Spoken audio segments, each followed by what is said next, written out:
અમરેલીના ખાંભામાં બાળકને સિંહે ફાડી ખાવાનો જે કેસ છે, ખાંભા વન વિભાગની ટીમે 10 સિંહને પાંજરે પૂર્યા છે. ચતુરી ગામ આસપાસથી 10 સિંહને પાંજરે પૂરાયા.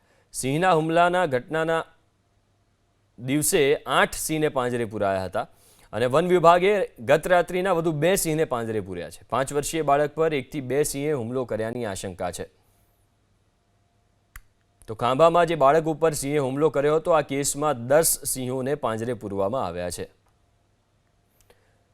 વધુ વિગતો સાથે સંવાદદાતા હરેશ ફોનલાઈન ઉપર જોડાયા છે. હરેશ, છેલ્લા ઘણા સમયથી હુમલાની ઘટના ખૂબ વધી ગઈ હતી અમરેલીમાં. હવે 10 સિંહને પાંજરે પૂર્યા છે. હવે કયા પ્રકારની કાર્યવાહી કરવામાં આવશે? ચોક્કસથી જે પ્રમાણે રેવન્યુ વિસ્તારમાં સિંહોના આટાફેરા વધ્યા છે ને તેની સાથોસાથ માનવ ઉપર હુમલાઓની ઘટના પણ વધી છે.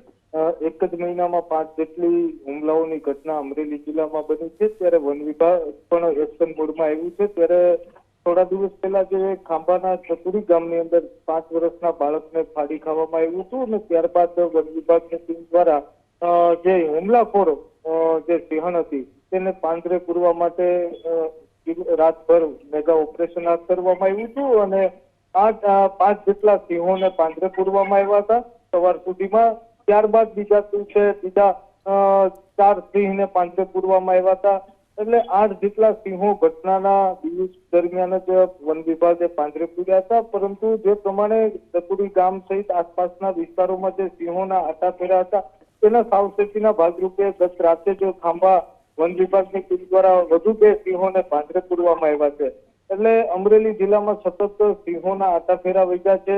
ક્યાંક ને ક્યાંક હવે લોકોમાં પણ એક ભયનો માહોલ ઉભો થયો છે. ત્યારે આ 10 જેટલા જે સિંહો છે તે ચતુરી ગામમાંથી પાંજરે પૂરવામાં આવ્યા છે અને સાવચેતીના ભાગરૂપે આ 10 સિંહોને હાલ અત્યારે પાંજરે પૂર્યા છે.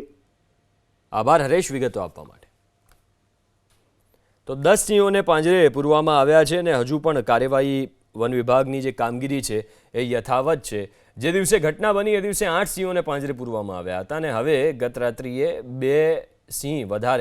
વધુ 2 સિંહને પાંજરે પૂરવામાં આવ્યા છે.